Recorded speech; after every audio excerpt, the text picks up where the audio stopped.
Claire's hands trembled slightly as she inserted the scalpel into the faux flesh of the mannequin. Medical school was grueling, but this part, practicing surgical procedures on anatomical mannequins, was meant to be mundane. Yet as she made the incision, her eyes widened in horror. Thick, dark red blood oozed out, staining her gloves. "Professor Holden," she cried out, backing away. "There's something wrong with this mannequin." The aging professor, with his silver beard and cold, analytical eyes, walked over. He took one look at the scene and calmly said, "It's probably some prank by the upperclassmen, Claire. Clean it up." But Claire wasn't convinced. That night, driven by morbid curiosity, she decided to examine the mannequins stored in the basement of the medical building. To her horror, each one bled when cut, and as she looked closer, she realized the mannequins bore uncanny resemblances to several former students, ones that had disappeared over the years without a trace. With her heart in her throat, Claire scoured old yearbook photos and missing person reports. The more she looked, the more faces she recognized. Jacob, the talented sophomore who went missing 2 years ago. Mia, the quiet girl who vanished just last semester. The realization gnawed at her soul. These weren't just mannequins. They were husks of her predecessors. She had to get to the bottom of this. Claire decided to investigate the hospital the school was affiliated with, St. Augustine's. It was renowned, and most students aspired to work there upon graduation. She'd been there once for a tour and remembered being impressed by their state-of-the-art equipment and efficient-looking staff. But now she wondered what lay beneath the polished surface. Late one evening, she sneaked into the hospital. The sterile scent of disinfectant mingled with something far more fetid. As she delved deeper, she stumbled upon an isolated ward labeled Special Research. Inside, she found a horrifying scene. Students, or what looked like them, lay in beds, unconscious, tubes connecting them to machines. A large device, humming eerily, seemed to be extracting something from them. Claire's stomach churned as she pieced together the grim puzzle. The hospital was using students, likely ones that showed signs of resistance or insubordination for some clandestine experiments. Once drained of whatever the hospital sought, they were discarded, turned into practice dummies for their peers. Terror gripped Claire as she realized she might be next, especially now that she knew too much. And just as that thought crossed her mind, lights flicked on and a siren wailed. Footsteps approached rapidly. Panicking, Claire hid in an adjacent room. It was an old operating theater. In the center lay a mannequin eerily lifelike with an open chest cavity, heart still visible. As Claire gazed at it, a paralyzing realization hit her. She was looking at Professor Holden, his eyes staring blankly at the ceiling. The door slammed open and several figures in surgical masks and gowns entered, carrying syringes and medical tools. At the helm was the hospital's chief of surgery, Dr. Caldwell, his eyes glinting malevolently. "Ah, Claire," he hissed, "you've discovered our little secret. We've found a way to harness the potential of young minds, to tap into their vitality. The price?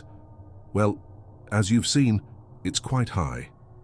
Claire, trembling, backed away. "You won't get away with this," she whispered. Dr. Caldwell chuckled. "We already have, and now you will join our ranks." As they advanced, Claire remembered a phrase from her medical textbooks. The human body can endure and adapt. With a surge of adrenaline, she grabbed a scalpel and lunged. The element of surprise was on her side. She managed to wound one of the assistants, creating a temporary barrier between her and the approaching doctors. Using the brief moment of chaos, Claire bolted from the room. Every turn she took in the maze-like hospital seemed to lead to another dead end, but she pressed on, driven by sheer terror and determination. Finally, she saw an exit. Bursting through the doors, she found herself in the cool night, gasping for breath. Claire never returned to medical school. She went into hiding, tormented by nightmares of the hospital and the macabre experiments. She occasionally tried reaching out to authorities or journalists, but no one believed her, writing her off as another stressed-out student on the brink. But she knew the truth, and as she passed by any hospital, she shuddered, remembering that behind those walls, one could be more isolated and vulnerable than anywhere else in the world. The haunting thought remained. How many more unsuspecting souls would St. Augustine's claim before its horrors were finally exposed? Dr. Victor Hale was not just a surgeon, he was a maestro in the operating theater. Known for his miraculous surgical outcomes, patients from across the globe sought his expertise, but Dr. Hale harbored a secret practice that even his closest colleagues were unaware of. After each successful operation, he'd carefully extract a tiny piece of his patient's organ, a sliver of liver, a fragment of lung, a shaving of bone. These souvenirs were then stored in a special chamber he designed himself, kept in the dark recesses of his expansive private clinic. He had discovered early in his career that by consuming these fragments, they bestowed upon him superhuman abilities, inhuman strength, superior intellect, keen eyesight, and more. Each piece amplified his skills, making him unmatched in his field. This macabre ritual was the true source of his surgical genius. But for the patients, the removal of these souvenirs always came at a price. A patient who had a piece of her liver taken would, over time, become increasingly susceptible to toxins. Another, whose lung tissue was stolen, would inexplicably suffer reduced respiratory function despite a successful surgery. Word spread about Dr. Hale's unbeatable surgical success rates.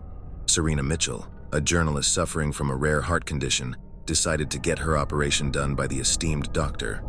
She also hoped to write an exclusive on her personal experience with the world-renowned surgeon. On the day of her operation, Serena felt a mix of fear and excitement. She was wheeled into the sparkling, clean operating room, the overhead lights glaring down at her. Dr. Hale's eyes, magnified by surgical loupes, were the last thing she saw before the anesthesia took over. The surgery was predictably a success. Serena's heart condition was rectified, and she was on the fast track to recovery. But as days turned into weeks, she began to feel an overwhelming lethargy, a heavy weight on her chest. Her investigations into her own symptoms, combined with whispered stories from other former patients, led her to a chilling suspicion. She decided to break into Dr. Hale's clinic late one night, hoping to uncover the truth. Navigating the dim corridors, she found the room. The door was heavy, but with determination, she managed to force it open. Inside, she discovered rows upon rows of glass containers, each holding a piece of human tissue suspended in a clear solution. Her heart sank as she realized the enormity of Dr. Hale's actions. But what caught her attention next was a still-beating heart fragment, her heart fragment, glowing slightly, connected to a series of tubes. A voice echoed behind her. "Impressive investigative skills, Miss Mitchell." Dr. Hale loomed in the doorway, eyes cold and clinical. "Unfortunately, you've seen too much." The two locked eyes, a standoff in the dim room. Serena, using all her remaining strength, lunged at a nearby table, sending glass containers shattering to the ground. The room was filled with an ethereal glow as the fragments reacted with the air, creating a blinding light. Using the momentary distraction, Serena made a desperate run for the exit. Behind her, she could hear Dr. Hale's enraged shouts, but she didn't look back. She managed to expose Dr. Hale's dark deeds, leading to the closure of his clinic. The medical community was shaken, the world horrified. While many patients could never fully recover from the damage Dr. Hale inflicted upon them, they formed a support community. Serena, despite her weakened heart, became a beacon of hope, guiding others through their trauma. And in the heart of the city, a once revered clinic stood abandoned, a haunting reminder of the horrors that unchecked ambition can birth. Rain pelted the windshield as Lana drove along the winding country road, listening to a radio broadcast about the town's upcoming centennial celebration. Her fingers tapped impatiently on the steering wheel. She needed a fresh angle for her piece on the town's history. A detour sign caught her eye, diverting her from the main road due to flooding. Grumbling, she followed the arrows, and it wasn't long before she found herself in front of an imposing, derelict building, its grandeur long faded. Curiosity piqued. She parked her car and approached what looked to be an old hospital, a sign reading St. Augustine's Sanatorium, hanging lopsidedly above the entrance. She hesitated, weighing the risks. But the allure of the forgotten structure was irresistible. With her camera in hand, she gingerly stepped into the darkened corridors, the smell of stale air and decay making her wrinkle her nose. The place was a goldmine of early 20th century medical equipment, all strangely well preserved. Rows of rust-free surgical instruments lay neatly on trays, and large machines with cranks and dials sat ready for operation. A dim light emanating from a cracked door drew her attention. Inside, she found a room filled with shelves of patient files, each neatly labeled. Leafing through them, she realized they were records of experimental treatments conducted in the 1920s. Electroshock therapy, water immersion, and other now archaic and brutal practices were described in chilling detail.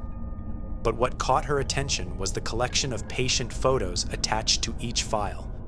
Looking at the faces, a chill ran down her spine. There, staring back at her, were faces she recognized. Mrs. Thompson, the town librarian with her familiar round glasses, stared blankly in a black and white photograph labeled 1922. Another, from 1925, showed Mr. Carter, the butcher, his usual jovial smile replaced by an empty gaze.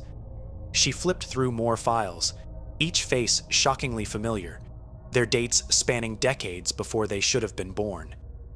Heart racing, she picked up her camera to document everything. But as she snapped the first photo, the bulbs overhead flickered to life, illuminating the room in a harsh white glow. The previously silent hallways echoed with faint whispers, growing louder, resembling the hum of a crowded room. Disoriented, Lana backed out of the records room and into the corridor. Shadowy figures moved behind the frosted glass windows of the patient rooms, distorted shapes that appeared human but weren't quite right. A voice from one of the rooms, scratchy like an old record, crooned a lullaby she recognized from her childhood. Suddenly, a loud crash echoed down the hall. An ancient PA system crackled to life, and a voice, eerily cheerful, announced, "All patients report to the therapy room. Today's session will commence shortly." The whispered conversations intensified, and she felt a hand grasp her arm. Whirling around, she faced a nurse in a vintage uniform, her eyes as vacant as those in the photos. "You're late for your session," she intoned. Panicking, Lana tore her arm free and ran, her footsteps echoing loudly in the deserted hallways. She felt the presence of the shadows behind her, always just out of reach, their whispers growing frantic. Reaching the entrance, she fumbled with the large doors, finally breaking free into the rain-soaked night. Breathing heavily, she jumped into her car, tires screeching as she sped away from St. Augustine's. Back in her apartment, still trembling from the ordeal, Lana began to research the sanatorium. Old newspaper clippings revealed the controversial experiments performed there. The institution had been shut down in the late 20s, and all records of its existence were mysteriously expunged from town archives. But it was the last article she found that made her blood run cold. A faded photograph depicted a group of the sanatorium's staff, and among the nurses, unmistakably, was Lana herself, staring blankly back from the past. The caption read, "St. Augustine Sanatorium Staff, 1926. She dropped the clipping, her head swimming. The whispered voices from the hospital seemed to fill her apartment, the weight of the past pressing in on her. In the town below, St. Augustine's Sanatorium, decrepit and forgotten, waited silently, its stories trapped within its walls, echoing across time.